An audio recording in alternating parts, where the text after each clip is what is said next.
Good morning. Good morning, good morning, good morning.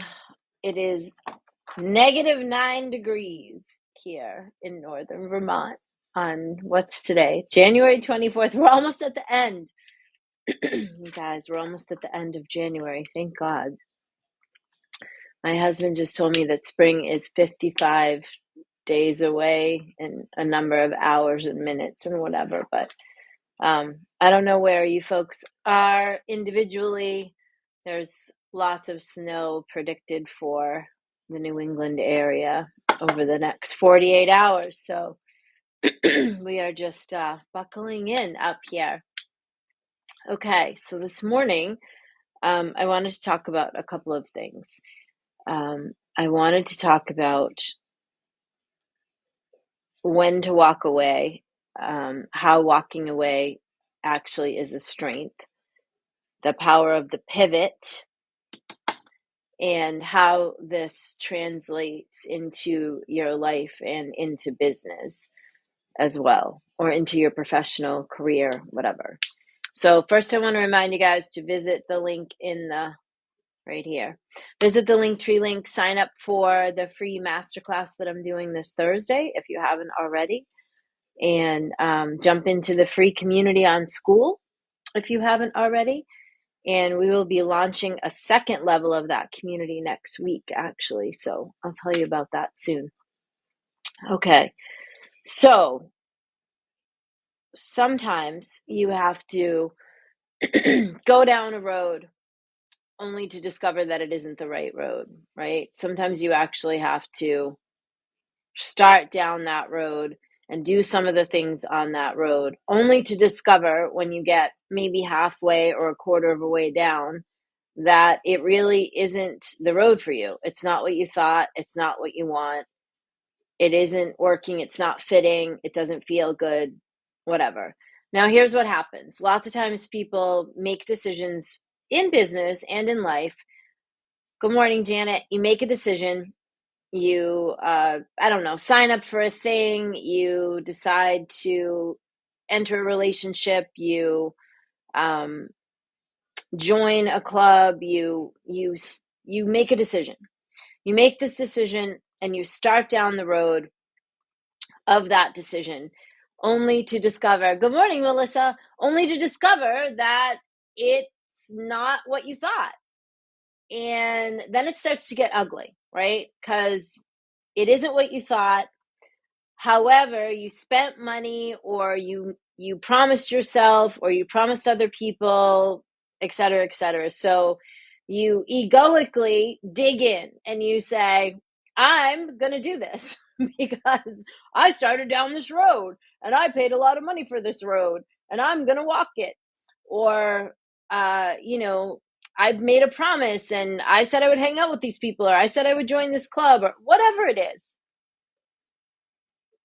And you dig in, and then it gets uglier and stickier. And sometimes it even is starts to be like adversarial, right? Sometimes there's arguments or ugliness, but you're going to be right about that. You're going to stay on the road. And that is ego. That's all ego, right? Like getting into a thing that's yucky and uncomfortable and not feeling great, and being like determined to dig in when it's not feeling good. That's ego. That's egoic. I had a client this week that spent a bunch of money, started down a particular road with some particular things, and now finds himself, the things aren't a good fit. And also, by the way, sometimes you go down that road and the only way that you're going to discover that whatever it is isn't for you is you got to start down the road. Because sometimes we think to ourselves, oh, this will be really good for me. And then we make a decision and then we start down the road and we get a quarter away, halfway down the road. And it's not, it isn't what we thought. It doesn't feel good. It's not good for us, whatever the case may be. And here's the thing, you wouldn't have known that unless you started down the road. This can even be a business relationship with somebody. It could be you hired somebody, or morning, Josie. Morning, Priscilla. You hired somebody, or you took on a client, or like I said, you joined something, or you put your kid in a particular school, or you started a particular program, whatever it is, because this happens to everybody. We make a decision, we start down a road. Sometimes we get quarter of a way, halfway down the road, and it is not a good fit. We do not want to be on that road, right?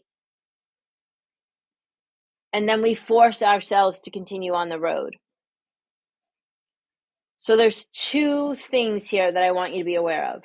One, there are times when you make a commitment and you are meant to keep that commitment, and then it will get a little hard and you have to push yourself to keep going.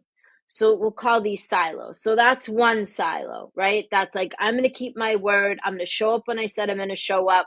I'm going to do what I said I was going to do. Now that'll get a little hard, but it won't get ugly.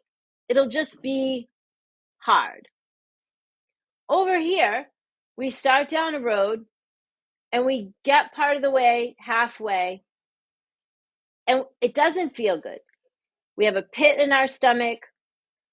Things feel stagnant. Doesn't feel like anything's moving. May become adversarial. This is the silo for a pivot. This is the silo to push yourself to keep your word, okay? So neither one exists always, no matter what. They shift around to teach us different things. What I want to focus on this morning is I want you to become adept at being able to do the pivot without making yourself wrong, without feeling shame about that this didn't work out the way that you thought. And I want you to source your own strength for the pivot. And I want you to see that there's power in the pivot. And the power is for you to be able to know when it's time to walk away. Because when you continue to give yourself to this over here, this silo, when you are halfway, quarter of a way down the road and it's not feeling good, it's not fitting, it's not working, the people aren't who you thought they were, again, it's become potentially adversarial, ugly, sticky, emotional, dramatic, reactive. That's how you know. Different things will show up.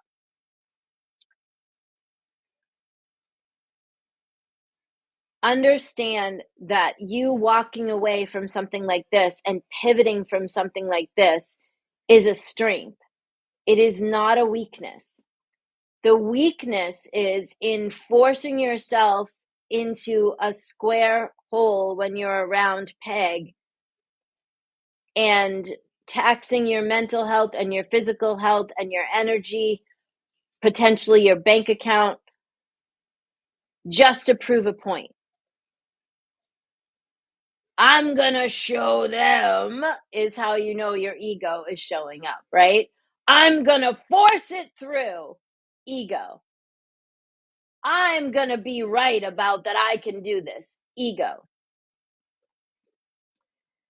Nothing good happens when your ego is involved, right? As transformational folks and light workers, we want to smash the ego.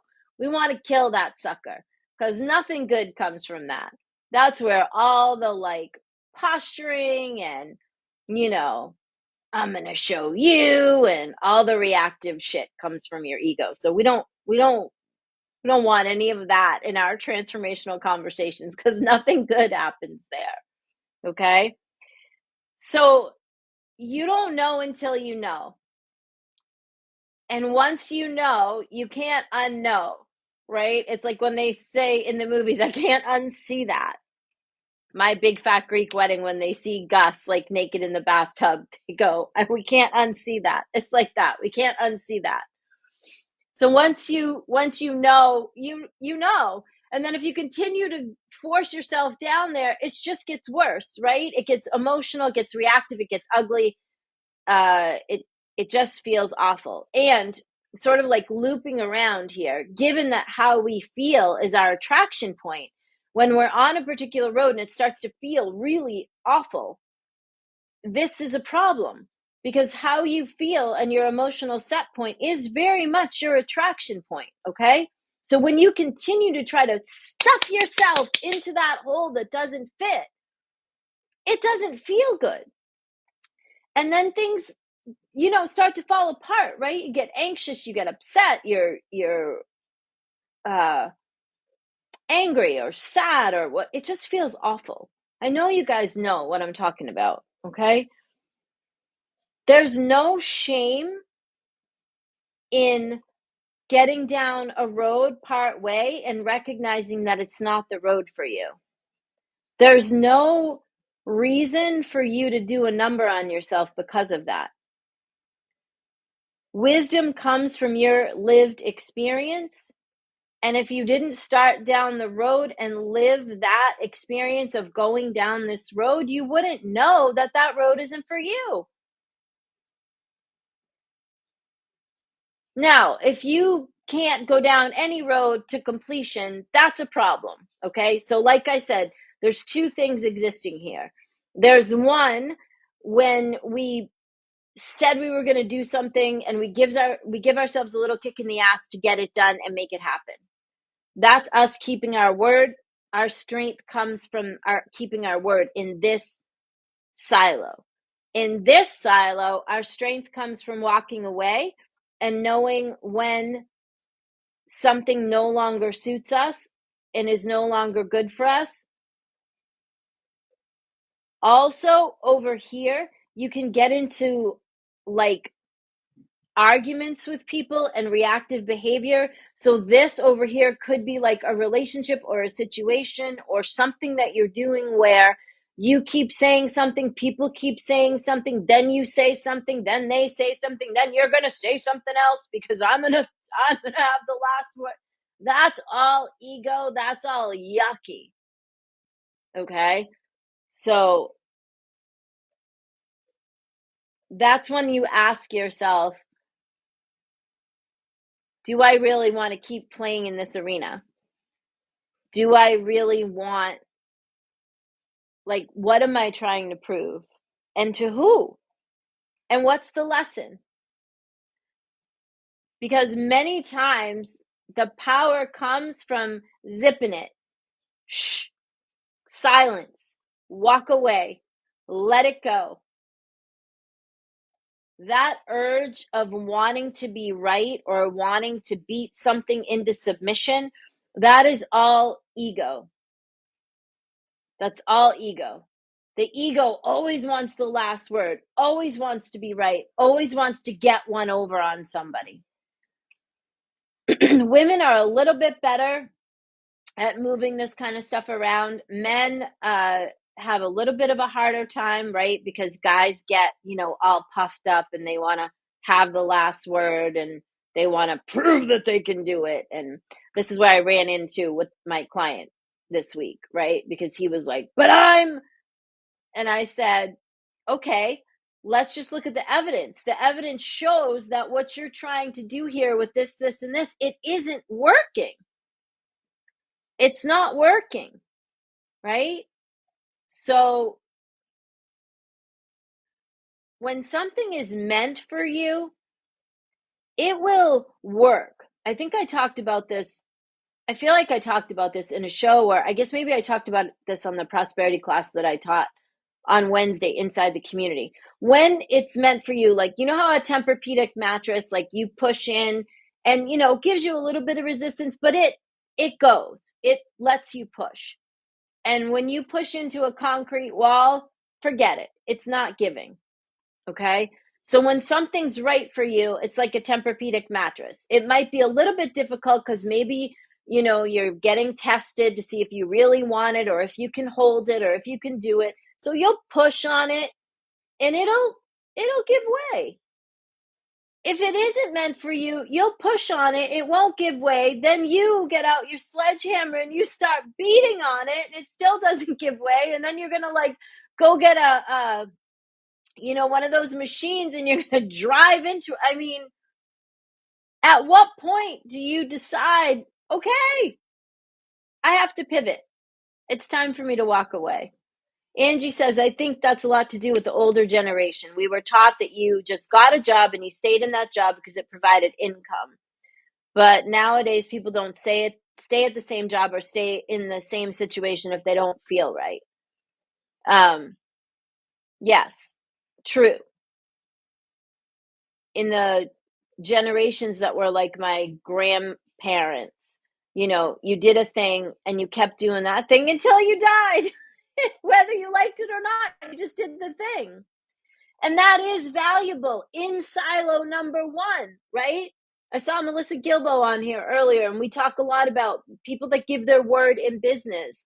And their strength comes from keeping their word. Show up. If you said you were going to show up, show up.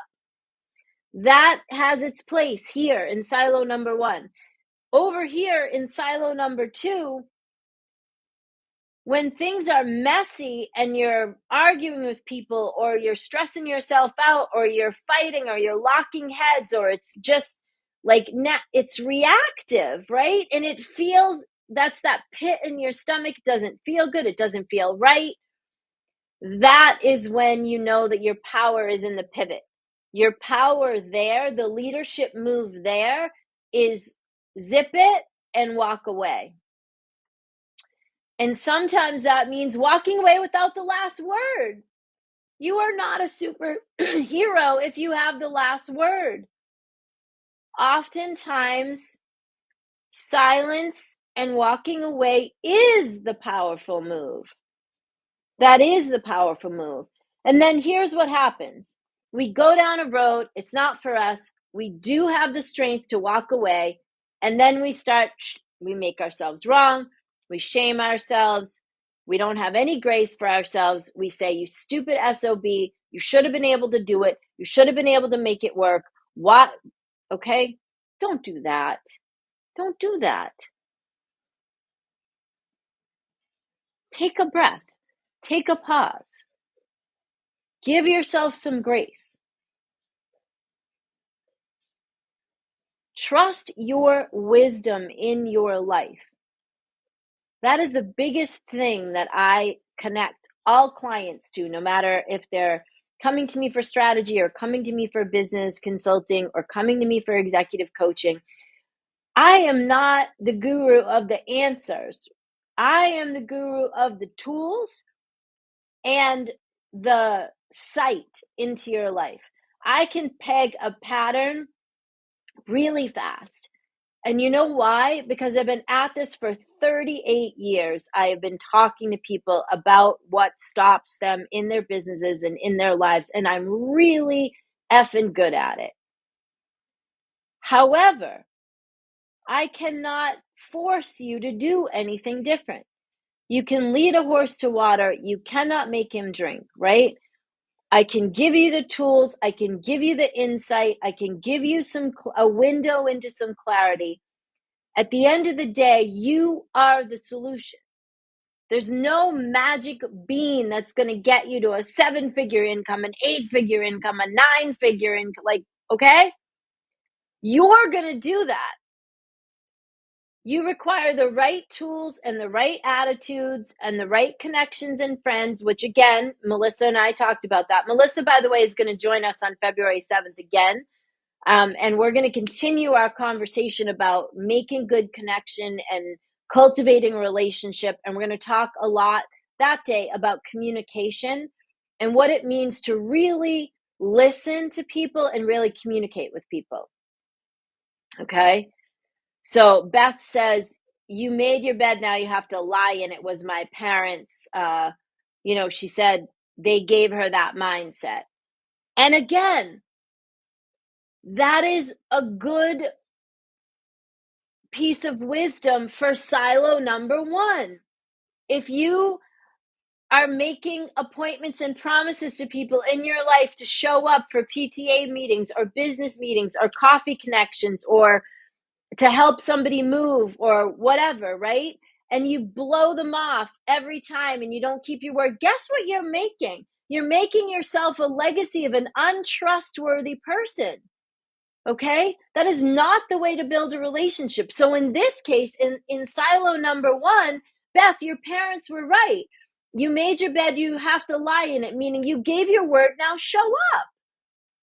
It's not that person's fault that you ate too much last night and you have a food hangover and you don't want to help them move. You told them you would be there. Show up. Okay? That's there. Silo number 2 is over here. I took a job. I started down that road. I've been working there for a few years, let's say. I notice I'm not sleeping at night. I'm anxious. The people that I work with are negative. It's yucky there. I don't feel good. It's making me unhappy. I'm overeating when okay? That is when you walk away. That is when you enact the power of the pivot to do something else and get yourself out of that situation. So listen, your parents and your grandparents, they weren't incorrect. In order to be a trustworthy person, you have to keep your word. Melissa and I will tell you, and anyone else on here that's in business will tell you, you have to keep your word. When you are a business person, when you are your own brand, your word is your bond, and that is your calling card. That is your brand. So if you start saying things that aren't true or making promises you don't keep, your word is shit. And nobody's going to want to do business with you. They're not going to want you on their committees. They're not going to want you on their teams at work. They're going to stay away from you because you can't even do what you said. So again, in silo number 1, keep your word, show up, do what you said. You made your bed, now lay in it. This is where that moniker belongs, over here in silo 1. Yay for our parents and grandparents that taught us to keep our word. Okay, over here in silo number 2. If something is killing your aliveness, if you are in a relationship that is stealing your joy, if you are in a situation, a course, a group, a school, whatever it is, if you are in a situation where it's nasty, it's turned negative, it makes you feel bad, it has turned toxic, that is when you walk away. Walking away from that is a strength. Walking away from keeping your word over here is a weakness that will kill your business and it will kill your reputation as a human being. Okay? In this world right now where everything is chaotic, the people that show up and keep their word and do what they said and add value are going to win in life, hands down. AI cannot replicate our authenticity. It cannot replicate us as humans. It cannot replicate our humanity. It cannot replicate us showing up for our friends and our community and our business people. Okay? So if you're worried that AI is going to take over all of your whatever, if you're showing up as an authentic human looking to add value and keeping your word and going out of your way to be concerned for other people, you're good. You'll be around a long time. Okay? If you are making promises you don't keep, breaking your word, and all the things, not good. All right? Angie's saying there weren't other silos or options when you grew up in the 70s and 80s. I mean, Angie, they were there. There just is much more of an awareness, right? There's always a choice. If you go through history, you'll see women and men that made choices. They walked away from things that were toxic. It just wasn't like there weren't groups about it. People weren't speaking about transformational, coaching and consulting. That just wasn't the norm, right? If you walked away from an abusive situation or relationship or something that was unhealthy, people did have the strength way back in history to do that. It just wasn't the mainstream. So it's always been there. Your power to choose and walk away and choose yourself over being right about finishing something or staying in something And I'm not saying to take things lightly, right? Like when you, hi Pamela, when you get married or you get into a business partnership with some, if you make a promise, then, think carefully, right? Before you extract yourself. However, if that promise that you made has become truly toxic and unhealthy and yucky, be willing to see what's there. Be willing to tell the truth to yourself. The biggest difficulty that I see in these situations, including with my client this week, is he didn't want to tell the truth to himself. He wanted to keep saying that he could force himself to make it work. He lost a lot of revenue and energy in trying to force the result on these particular things over the period of a year.